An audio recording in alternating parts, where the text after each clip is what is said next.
Welcome to Forward High School Weekly, and today we have a special guest for you guys. Everybody's already put in the votes. They've already been tallied up. The number one player in the state of Oklahoma, yeah, that's right. We got him right here on Forward High School Weekly, Kendal Daniels. He's the FIPE Top 100 Player of the Year, got the cover and everything. Kendal, my man, how's it going? It's going good. Yeah, man, I'm impressed. They've never put somebody on the cover, just one individual, just one player, and you got it. How does it feel, man? It feels good being able to be seen all across the state, and everybody just sending me pictures of it and stuff, and asking if I can sign them. So you getting your autographs on, huh? Yeah, a little bit. Is this the first time you had to sign an autograph, or is something you've been working on for a while now? Last year I had to sign one, but I got my signature down. Oh yeah. Is it something long and detailed, or is it something simple? Oh, it's something simple. I can't do the long and deep. I'm telling you right now, the first time I had to sign my own autograph, it was all long and pretty. By the time you finish up, you're just like, man, let me just sign something real quick and get out of here. So that's a smart move by you, a veteran move. Well, what we like to do on Forward High School Weekly is we like to start off with some simple questions so the viewers get to know you a little bit better outside of the sport of football. And so I got a couple of icebreaker questions for you, if you don't mind. Is that all right? Yeah, you can. All right, we'll go all across the world with this one. And so the topic I want to start off with first is, I know you're a hooper. I know you ball a little bit. Being 6'4", I don't doubt it. But as far as you watching the NBA as of late and everything going on inside the bubble, what's the team that you're rooting for in there? Probably the Trailblazers. The Trailblazers. Yeah. Oh, so you think it's Dame time, huh? Yeah. Well, I'm not gonna lie. I'm a Lakers fan, so I guess we're going against each other in the playoffs here. So, all right, let me turn it on the opposite side. What team are you rooting against inside the bubble? I really don't watch it like that. I mean, if I'm watching the game, I'm going just like whoever plays good. So I really don't hate on the team. So there's no in particular team that you're like, I would rather see them not make it to the next round? Not really. I'm not gonna lie. I'm not rooting for them Clippers. I can't. I mean, PG, he's cool with me, but I'd rather see them out. Mm-hmm. All right. Let's go down to the food category. I saw on your Twitter that at one point you tweeted out, "I gotta try some of this crawfish." Did you ever you ever get a chance to try that? Yeah, I actually tried some like 3 weeks ago when I went to Texas. But I like crab legs way better than I like crawfish. Really? As far as just, other than seafood, what's your favorite meal? Probably when my mom cooks spaghetti or when we go out, I get Philly cheesesteaks. Oh, that's what's up. That's what's up. I'm pretty sure you'll get a chance to head to Philly someday and try one of those famous Philly cheesesteaks over there. It's all on the bucket list. Yeah, for sure. All right, let's talk about shoes, man. I peeped the Instagram. I see you swagging out there. If you had to pick between Jordans and Yeezys, which one are you rocking on a day-to-day basis? Yeezys. I don't wear Jordans. Wait, what? Hold on, timeout, stop. Wait, hold on, wait a minute. You don't rock the J's? Nah, they can't fit me. I don't really wear Jordans like that. Dang. So it's one of those situations where they sell out so fast you can't find your size, huh? No, it's like I can't see myself wearing Jordans. I feel like it wouldn't fit me. Okay, so it don't fit your style. Yeah, I wear Vapor Maxes and just Okay. skinny. That I can't wear big shoes like Jordan 1s and stuff. I feel you. All right, last question on the docket. When y'all are dressing up on Friday nights, when the people put out the jerseys and everything, which jerseys do you prefer to wear? Is it the white jerseys or the black ones? It was our white jerseys, but until we got new blacks, but our whites are small, so it's hard to get them on. So I just picked the black. Trust me, man, that stuff's going to get even harder in college. Those jerseys are so tight, man. I'm telling you right now, every time I put my jersey on, I almost had a panic attack in that thing. They're small and they're hard to get on. Next up, Kendall will tell us how he got started playing football. Then, a little later, Broken Arrow's head coach David Alexander will be here with the scoop on how the Tigers landed an ESPN appearance. Ford Game of the Week kicks off Friday. Check out Midwest City and Westmore Friday night at 7 p.m. on YurView Channel 3 in the Oklahoma City area. Tulsa area viewers can see them on YurView Channel 93.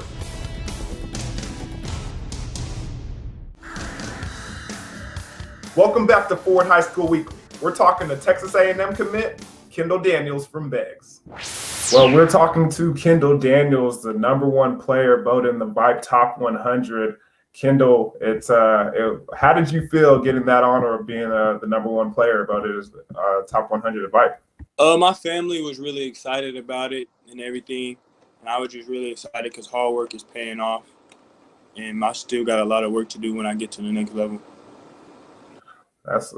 I like to hear that. I like to hear that. Humbled, but still trying to work hard and achieve some more things. What kind of goals do you have set for yourself this year? I want to win a state championship. I'm really not really worried about college. I don't really have to worry about it, like showing out for scouts or anything. So I'm really just trying to help my teammates so we can go get a state ring. I hear you. So is that the reason why you decided to go ahead and announce early? Because, I mean, a guy like yourself, I mean, so many different offers from so many different schools, you kind of could have waited and made your decision at the end of the year, but you decided to announce early. What went into that decision? Was it to just help your teammates and focus on your senior year? Most definitely, because I really didn't want to be thinking about where I'm going to go and where I commit. I didn't want to bring that stress to my team if I'm having a bad day about it and bring the stress to my coaches and my teammates. I feel you. So what I normally like to ask everybody when they come on to Ford High School Weekly is the specific, simple question. Why do you play the sport that you do? So in your situation, why did you start playing football? I started playing football when I was in third grade because we moved from Oklahoma City. And my brothers were very good at football, so I just really wanted to model them. But when I got into high school, I didn't want to everybody was saying, like, I'm going to be like my big brothers, and I didn't want to do that. So I didn't play my freshman year. I didn't play football. I just stayed in the gym. And then my mom talked me into playing. My mom really didn't want me to play football at all after Little League. She wanted me to go to college for basketball, but opportunities came when I became a sophomore and I played really good. And you just gotta go with the opportunity to help your family out. Man, the mom's always trying to look out for you. Sometimes they don't want their baby to get beat up in there. But I mean, you tough. You handled it pretty well. I mean, from what I can see. Yeah, when I was little, when I decided not to play football, she was mad at me for not playing. But then when I decided to go back, she was really kind of iffy about it. So as far as, I mean, I know you hoop. So what's the story behind that? You being 6'4" and being the athlete that you are, I'm pretty sure there was a lot of people wanting you to stay on that basketball court. What made you want to make that switch and play predominantly football and stick with that one as your primary sport? Because freshman year, I played, but I didn't play a lot. But after I played football my sophomore year, my athletic ability really went up, and I really started making plays. So I was like, if I keep playing football, I can be really good at it. So what game or what specific moment sticks out in your head where you were like, man, I could really be good at this. I could probably go to the next level. I think it was sophomore season, the first play of scrimmage, because I barely even got the job as a safety of my sophomore year. I got the job because one of the starters got sick. And I think the first play, I tackled this good running back like 5 yards behind the line. And it was just natural. And then later that day, my coach called me in there and he was like, Kendall, you can have every college in here want you next year. And I was just like, yeah, I just kind of played it off, and then it really happened. We'll have more with Kendal Daniels after this break. And later, we'll tell you about Broken Arrow's appearance on ESPN this Saturday. The Ford Game of the Week is back Friday. Sand Springs and Sapulpa will renew that Highway 97 rivalry at 7 p.m. on YurView Channel 3 in the Tulsa area. Oklahoma City viewers can see the game on YurView Channel 93. Welcome back to Ford High School Weekly. We're talking to the number one player in Oklahoma, Kendal Daniels. So who are some of these coaches at Beggs that you keep mentioning that you're harping on? List them off and tell them how they've impacted your life. Coach Blizz, me and him always been close since I was in 8th grade. And Coach Tennyson, he's the one who got me to come back out for football my sophomore year. And Coach Shannon, he really took me in as a young. I was just a young, skinny dude, about 175, and he put me out there as starting safety. He believed in me. And Coach MJ, he makes me better every day because he's the quarterback's coach and the offensive coach. So 7-on-7, I go against him, and me and him be talking smack to each other. So that's the next question I want to know. What kind of player are you on the field? Are you a guy who's going to be out there talking and having fun, or are you more like you are off the field, quiet, whatever's necessary, you're going to get it done and you're going to just do your job and leave it be? If I know you, I'm probably going to talk smack to you. Like if I'm playing like a close school, I'm probably going to talk smack to you. But if I'm if I'm in the semifinals or something, I'm going to stay focused and I'm going to do what I need to do to win. But if I'm like playing against one of my friends or something, I'm not going to take it lightly on him. I'm going to talk smack to him. So it just depends on the situation, huh? All right. So as far as you and your team, I mean, is there any other teammates that you think is very important that hasn't gotten notoriety? Because I mean, let's be honest, 2A doesn't really get the looks that it should, as far as nationwide or in the state. So is there any players on your team that you think, man, they deserve to get a look and they're going to be a main big factor in this upcoming season? Jesse Pendergrass. He plays middle linebacker, and last year he made a lot of plays right in front of me coming downhill, and he just hitting people. And I think my cornerback, Con Grayson, he's taking a quarterback role this year, and I feel like if he keep his head on straight, we'll be a really good team because he can move. And CJ Brown, I know y'all heard of him. He's a great running back. And Trey Gaines, I mean, he makes plays. So when it comes to you, what are some of the things that you need to improve on this year to get you ready for, the competition that you're going to face and then playing at the next level? My leadership, my being able to have my teammates back through anything and keeping a straight head. As far as, skilled position things, as far as football technique and all those sorts of things, what do you think you need to improve on the field? Footwork, my speed, my eyes. I feel like my eyes are in a good position when plays are going on. I feel like my speed and my footwork. So if there's one NFL safety that you could mirror your game off of, or that you like to watch film on, what safety would that be? Jamal Adams and Tyrann Mathieu. What's so special about those guys? I really started watching them because they were from LSU. And then when I really started playing safety, I really started watching their game and how they read the offense and stuff. So I'm guessing Jamal Adams and the Seahawks are going to give you a lot of tape to watch this year. Did you like that little move by them? Yeah, I feel like he needs to get out of there. Yeah. And go to. All right. Well, before you leave, man, once again, the cover of Vibe magazine. Check it out right here. Now, I got to ask you. Now, what's up with the pose, though? I mean, it seems like you're excited. It seems like you're yelling, but it seems like you're kind of not. Like, what's up with the pose? I was going to take, like, regular pictures, like, holding the football, and there was a lot of people around me, and they just told me to yell. And I was like, yell. I'm like this. So I was just like, I did it. So you didn't ask for all that. They just said do something, and they said yell, and so you said I will yell. Yeah, real loud. Well, I hope you had fun with it, and I mean it's a big honor, man, to be on the cover of that Bite magazine. First time they've ever had a high school player by himself on the cover, and they chose you. So I mean, they're doing something right over there in Bipe, and you must be doing something right over there at Beggs because they don't do that for everybody. Sure. Well, thank you so much, my man, for joining us today. Good luck with everything this season, and good luck with everything in the future. Good luck over there at Texas A&M.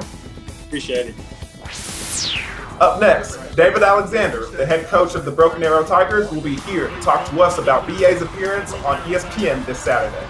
You're watching Ford High School Weekly. Welcome back to Ford High School Weekly. We're talking to Broken Arrow's head coach, David Alexander. Speaking of experiences for your lifetime, I'm talking about playing on national TV in high school. August 29th on ESPN, Broken Arrow will be playing Bentonville West. Coach, tell us how that came about and how special of an opportunity that is for your program. Yeah, well, it's hard to put into words how special it is for the kids. You know, I'm not sure they understand yet until those ESPN trucks roll up outside the stadium and start plugging in those giant cameras. It's an amazing opportunity for us. You know, I've got some pretty good relationships from my past experiences. And so what happened really was how we were able to do this year is they had their TV lineup all set for Saturday the 29th. But most of those games were either Texas teams or California teams, and they all pushed their seasons back.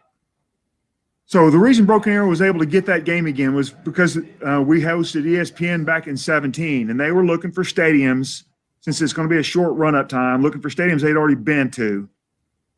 And they knew they could come here. We had a stadium that was set up. All I had to do was plug and play and put their cameras in our own TV stands that we have here for AeroVision, and they were going to be ready to go. In 17, when they came in 2017, they sent a survey crew out 2 months before the game to survey everything and get everything set up. But right now they've got surveys, they've got all that stuff. They just know they can show up and do it. We had to jump through some hoops, and we sure appreciate Bentonville West, making some accommodations. We also have to send a big thanks to Mansfield ISD down in Texas. Now, that's who we were supposed to play originally, and then Texas pushed their season back, so we had to jump through some hoops with them. But so everybody understood getting to get their kids on national TV on ESPN is a big deal. And so here we are, man, getting ready to play. It's going to be a lot of fun. Coach, I'm a little curious. You said you have to jump through some hoops with some different things, especially the Mansfield game and the schedule and everything. What kind of, if you could go in a little bit of detail, what kind of hoops were there to jump through?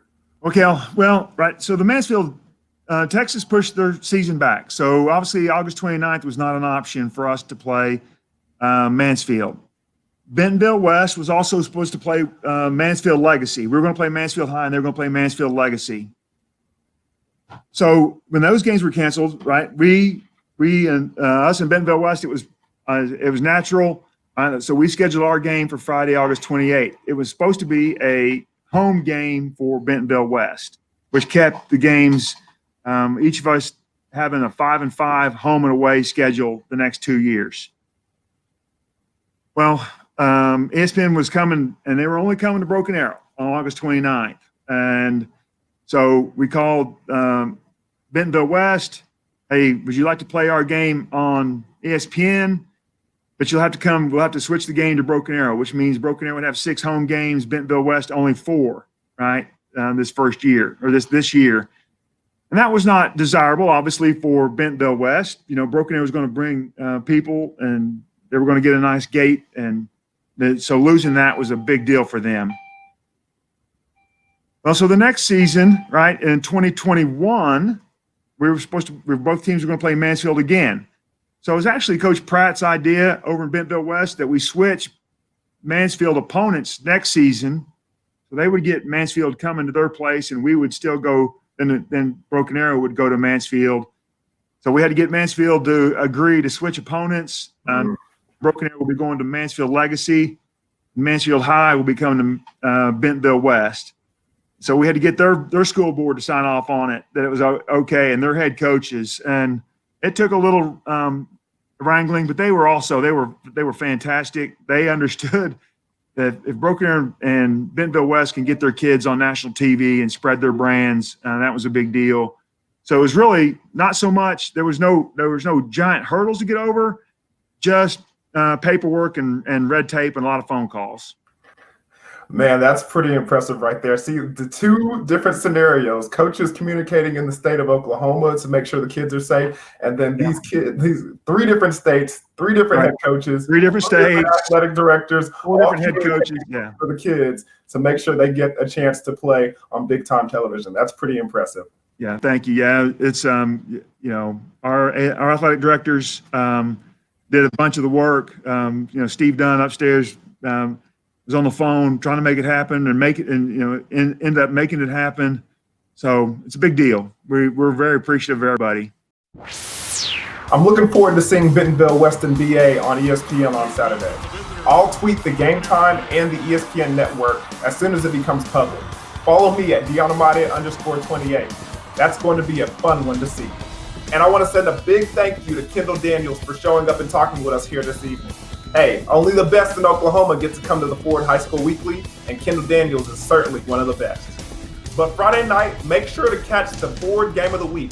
We have Midwest City at Westmore and Sand Springs at Sapulpa at 7 p.m. Check them out on YurView Channel 3 or Channel 93. Be sure to check out yourview.com/OK for Ford High School Weekly interviews and more high school sports content. Thank you for watching Ford High School Weekly. And until next time, I'm Deon Amade.